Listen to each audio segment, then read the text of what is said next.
Yeah. It's time to stream. I don't know why I'm doing this. Hello, I'm here. Chat. You know the one bad thing about watching a lot of good things in a very short period of time is it's like a big old soup. Like, the soup is delicious. I love it. It's got great parts in it. But it's hard for me to decipher, like, what I like more right now. Because I just finished watching Attack on Titan Season 4. And now I'm watching the Neon Genesis movies. The first two movies were fantastic. Really good. Beautiful animation all the way through. And the third movie I just started watching, and it had an extended space fight that had a lot going on in it. I didn't really know what was happening. I don't really know what's happening at all in the third movie yet, but I'll explain that later. But for now, let's go through the news. The news. 3 more streams of Persona 5 before the break. So, schedule for the week. Today, at 4 PM, we're going to be doing Persona 5 Royal Rose, of course. For the next 3 hours, I'll be getting some food. I think about 5-ish today, a little bit early, just to get a snack. And I got a microwave meal today, so that shouldn't be too much bother. As it says here, as you can see, Friday we're not beginning at 3 PM, we're beginning at 12 PM. We're going to be beginning earlier on Friday so we can get an extended stream of Persona 5 done. This might not be the finale. Chances are this will not be the finale, considering it's like, what? We haven't even got to the palace yet. I think Friday the plan is to get to the boss and do some free time. Depending on how much free time we get through, I might have to do an offline recording. I don't think we will need to, because all I'm doing is the deadline cutscene, and then we're going to call it there. But yeah, that's the plan. That is the state of affairs with Persona 5 Royal Rose. As I have kept harping on about, Everhood 2 is coming out tomorrow, March 4th. I streamed Everhood 2 back in 2022, I think? So literally 3 years ago. And I've been wanting to play Everhood 2, well, since I found out it was coming out. I didn't know until a couple of months ago that they were making Everhood 2. So I was like, oh, fuck yeah. I'll play more LSD rhythm game that has, like, Undertale elements to it. Get me in there. But yeah, that's going to be a full recording, so it's not a stream because I'm doing Persona 5, and I do not have time to play another game right now. Something that I noted, and I have been following this in a Discord server I follow, that the Visions of Mana director, one of the co-directors, has gone to make their own studio. If you don't know what happened to Visions of Mana, NetEase closed the studio before the game even came out. And then once it had released, they disbanded, and one of the co-directors since then has opened up their own company, their own game company. Maybe we're going to get more Mana games, I don't know. But I'm glad to see that, you know, the director was able to continue doing stuff, and hopefully the people who are laid off can get their jobs back at this company. That would be nice, because layoffs suck. So yeah, that's always good. I'm not necessarily to, you know, troubleshoot anything in chat or worry anyone, but I am in a potential dangerous situation where I could potentially get laid off in my job place. I'm in, like, the red zone, or not the red zone, what would be the amber zone, because the place I work for, as mostly in an internship role and technician role, they're currently cutting positions, and I could be in there. So not too scary. Hopefully nothing bad happens, but we'll see. I have been checking job forum sites just in case that happens, but to definitely fund your researchers, chat. We try and do good stuff. But yeah, that is a thing that I'm currently worried about. Not worried about, just thinking about and preparing for, just in case it does come about. Something else, which is not really news, but I thought I'd talk about it anyway, because it's Final Fantasy 14 related. Yoshi P is stepping down from the board of directors at Square Enix. This is not because Final Fantasy 16 did bad. It didn't do bad. It was fine. This is not because of Dawn Trail. This is because Yoshi P, I assume, and this is what everyone is thinking, he is just stepping down so he can focus on working on 14 and other stuff. He's apparently been wanting to leave the board of directors for a few years now. So maybe the 16 stuff was the final straw, and he was like, fuck it, I'm going to just focus on 14. Nothing bad is going to happen, chat. 14 is still the biggest moneymaker at Square Enix, I'm pretty sure anyway. But yeah, I'm betting that people are already making the big song and dance albums, basically being like, this is the end. The beginning of the end of Square Enix. It's not. It'll be fine. They've done course correction. That was because they released their games exclusive on the PS5, which wasn't the best call in the entire world, but now they've realised their mistake and they're doing multi-platform, so we'll see what happens. But I've been feeling in a story mood, chat, especially over watching Neon Genesis Evangelion. And I have been wanting to play 1000 Times Resist. I keep saying this every single time. I want to play games, chat. I just want to play them. I've had this on my radar for a bit, and I didn't know whether to record it, stream it, or just do a one episode on it. And I decided at the end of the day just to do one episode of it. Not because I couldn't necessarily record it. I could do that instead of Everhood 2. But I was just under the kind of weight of, I didn't want to do too many recordings right now, and I want to get this game done before I move on to things like Onimusha and other big projects happening later this year. Basically, I was like, oh, why don't I play this right now? And so far, chat, as everyone else is saying for this game, it does a lot with a little. The art isn't crazy. Like, the models don't look amazing, they look fine. But, like, lighting, direction, even just the way they use the models and the music, it all just is expertly done so far. Story is great. A lot more personal than I was expecting it to be. But well, I think that's definitely a welcome thing, I would say so far. But yeah, impeccable direction and script. Apparently the director of the project once worked in theatre, which makes a lot of sense when you think about how they use lighting in this. Because there's not like any insane like model animations, they can't really do that. And yeah, I highly recommend it. It's like a walking simulator game, I would say, but with a lot more going on in it than just walking through corridors and getting jump scared. It tells a pretty decent narrative that I highly recommend. But unlike a decent narrative, we have the slop. The slop that is A Realm Reborn. I didn't know what to call this segment, so I was like Rebellions and Spookies, because we help Alamegans and then we go to a spooky mansion in part 6. So yeah, there's 2 more parts of Realm Reborn coming out across the next few days. I got these done pretty easily because they're not that long.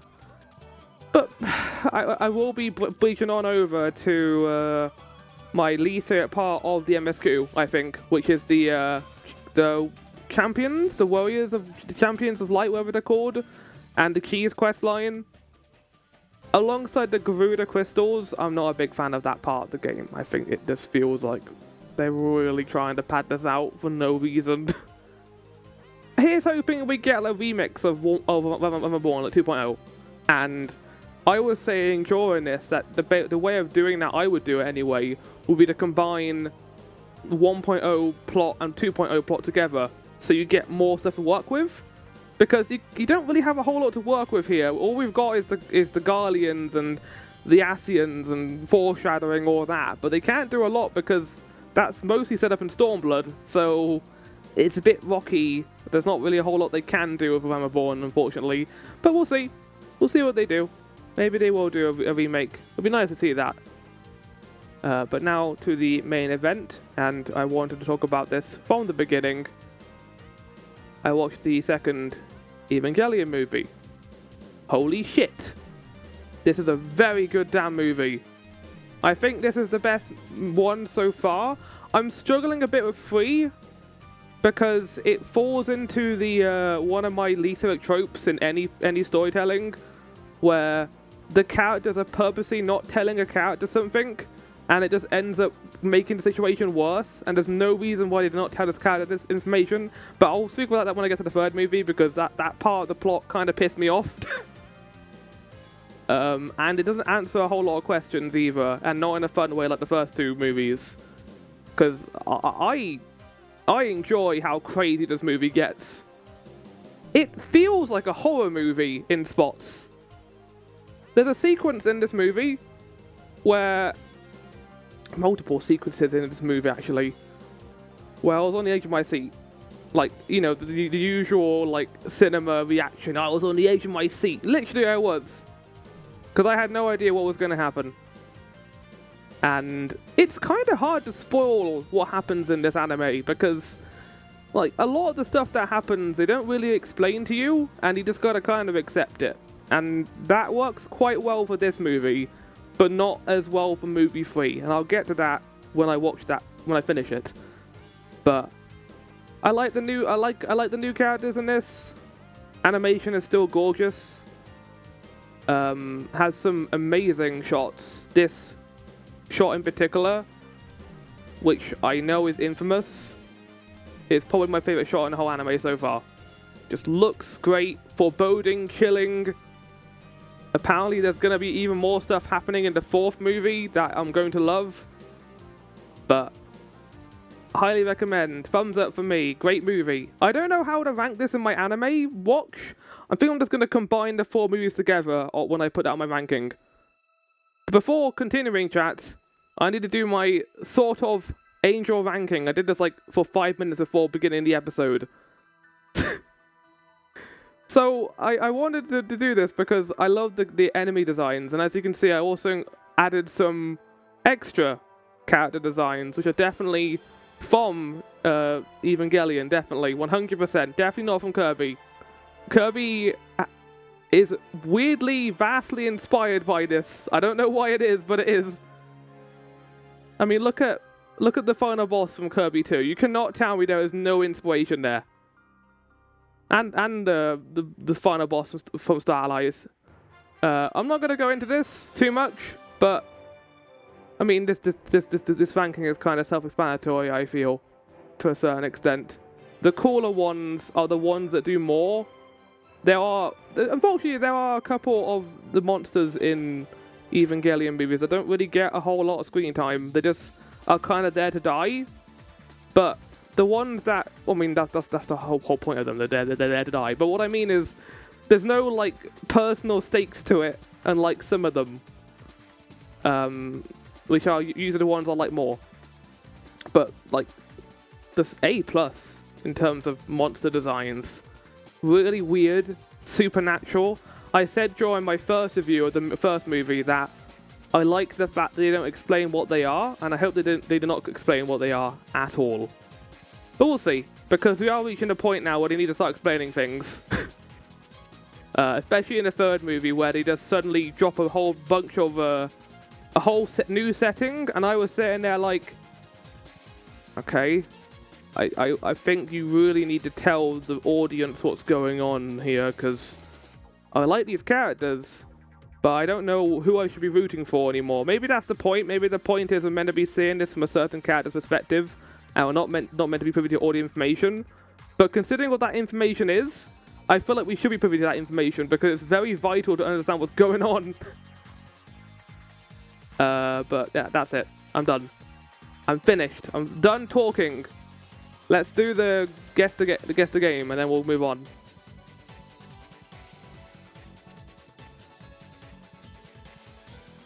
But yeah, it's cool seeing like all the inspirations for a lot of anime like designs and story beats come from this. The way it's been described to me is that Evangelion is like the Star Wars of the anime world. And I can kind of see that. I would say it's better than Star Wars, but yes, I agree. Oh, Gore Plains? Hell yeah. But very good movie. Anyway, let's go on to guess the game. I think I already know what this is. Maybe? It could be a lot of things. I think this is Silent Hill 4. Yes. I think this is Silent Hill 3. It's not Silent Hill because it would have appeared there. What is this?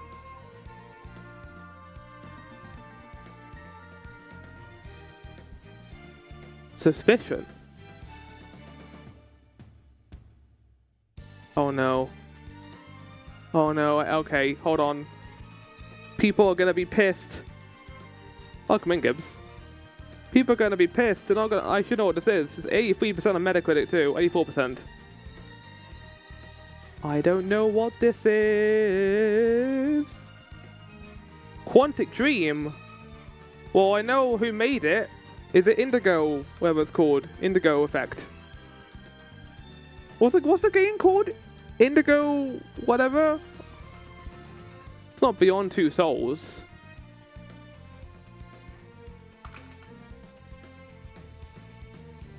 Fahrenheit, yeah, I wouldn't have gotten that. Also known as Indigo Prophecy. I put Indigo in chat! You can! You can! I put Indigo in there, it should have popped up, I would have gotten it then! Bastards!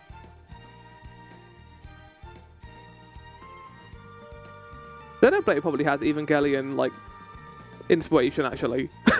This is what I'm going to be doing now, chat. Whenever I watch an anime or, like, go back to an anime I've seen, I'm going to point at it and be like, that's inspired by Evangelion. Everything is inspired by it. Yes, Flower. Yes, indeed. I feel like I'm going to become very annoying in that respect. I mean, I found out that during Maelstrom's Metaphor stream yesterday, not yesterday, on Saturday, that the Gauntlet Runners were drawn by the Evangelion, like, Eva drawing artist. So, all I'm going to say is, like, the guy cooks. He cooks with his art, and it's amazing. I love it. I love it so much. Okay, what is this? Oh, oh. Oh, it's GoldenEye. No.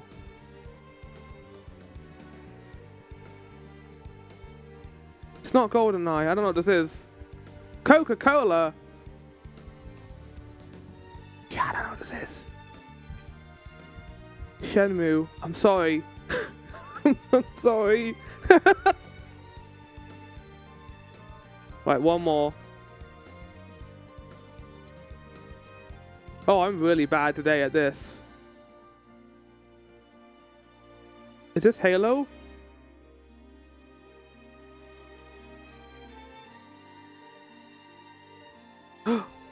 It's Halo. Well, it's not Halo 5 then, is it? Is it Halo 4? Infinite? I thought Infinite was hated. I guess it wasn't. 87% on Metacritic. You know, I've never played a Halo game, chat. I wouldn't know. I mean, that's a lie. I've played Halo Reach, and that's it.